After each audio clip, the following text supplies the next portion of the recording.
it is time to have a quick overview of what are the things that you can do with Benchling and where can you find them.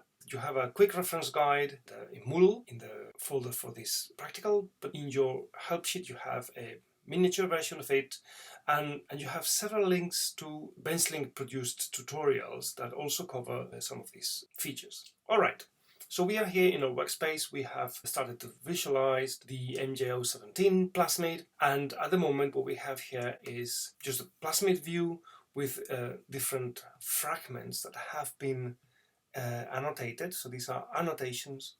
You can have a list of these annotations if you come here to this sort of bookmark symbol, where you can see the list of different annotations. So you can actually move through them just by clicking here.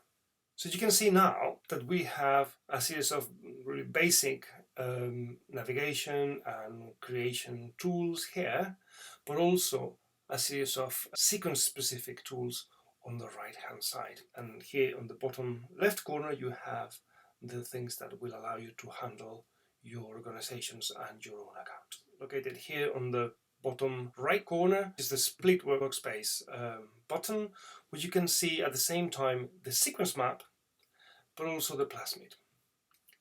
And this will allow you to, for instance, click on the chloramphenicol resistance gene and then just come here and visualize the sequence, which is already selected. So you can start copying and pasting it and doing a few other operations. So for instance, you could just come on the annotation and do right click, and then you could do something like, for instance, creating a translation.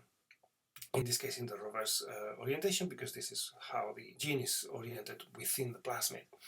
And you can come here and check that it starts with a methionine, it finishes in a stop codon, and it doesn't have any spurious internal stop codons. So this is a continuous open reading frame. Another way you can check the open reading frame, for instance, is here in the cogwheel. You can look at all the open reading frames. Now you can realize that this open reading frame is not shown here, while the chromoprotein AMLCP, it is shown here in a green line with the methionines labeled with a transversal tick. Why is that? Well, there's a way to handle the visualization of the open reading frames in the plasmid view by clicking this spanner symbol, and then we can change the framers from forward to just all the frames. And if you save that, you now will be able to see this open reading frame here as well, which actually is visualized here. So you can just come here and delete this translation, and then you only show the one that corresponds to this green line. It's exactly the same one, but you only show it once.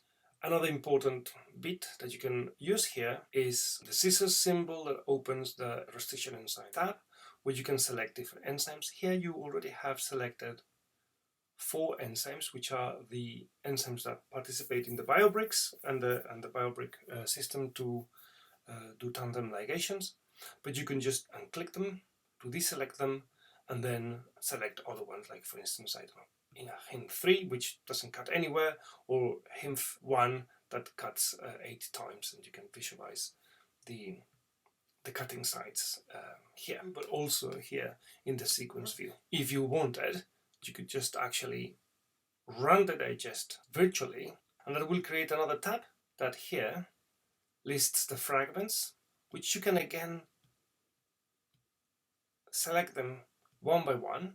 You can also visualize the virtual digest, where you will be able to see the different bands in a specific lane once you run it in a sort of virtual electrophoresis. You can also change the ladder. So for instance, here we have a very wide ladder that covers a wide range of fragments, but you can also come here and select, for instance, a 50 base pair ladder that will give you a much more precise range of definition in the small band range. You can select them, and that will select them in the sequence map again. So this will be very useful later on when we do the ligations in silico. Another bit that is important is the one for the primers, where you can create primers manually or using a wizard. You have a history of commands that you have used, some alignments if you wanted to check this sequence by Sanger sequencing, and you can also design guide RNAs for CRISPR, and you can access the metadata of the file. And with this, the only thing that is left to do is to discuss the assembly wizard, which is the tool that you can use to do different types of new molecules by ligation. So the one that we will use is digest and ligate, and that creates a new assembly in the bottom part of the workspace, where you can select the backbone or an insert.